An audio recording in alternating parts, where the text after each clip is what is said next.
اور کاش تم اس وقت کی کیفیت دیکھو جب فرشتے کافروں کی جانیں نکالتے ہیں کہ ان کے چہروں اور پیٹھوں پر مارتے جاتے ہیں اور کہتے ہیں اب آگ کے عذاب کا مزہ چکھو۔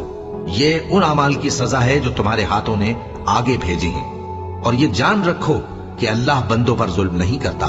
جیسا حال فرعونیوں اور ان سے پہلے لوگوں کا ہوا تھا ویسا ہی ان کا ہوا کہ انہوں نے اللہ کی آیتوں سے کفر کیا تو اللہ نے ان کے گناہوں کی سزا میں ان کو پکڑ لیا۔ بے شک اللہ زبردست ہے، سخت عذاب دینے والا ہے۔ یہ اس لیے کہ جو نعمت اللہ کسی قوم کو دیا کرتا ہے جب تک وہ خود اپنے دلوں کی حالت نہ بدل ڈالیں اللہ اسے نہیں بدلا کرتا، اور اس لیے کہ اللہ سنتا جانتا ہے۔ جیسا حال فرعونیوں اور ان سے پہلے لوگوں کا ہوا تھا ویسا ہی ان کا ہوا۔ انہوں نے اپنے پروردگار کی آیتوں کو جھٹلایا تو ہم نے ان کو ان کے گناہوں کے سبب ہلاک کر ڈالا اور فرعونیوں کو ڈبو دیا، اور وہ سب ظالم تھے۔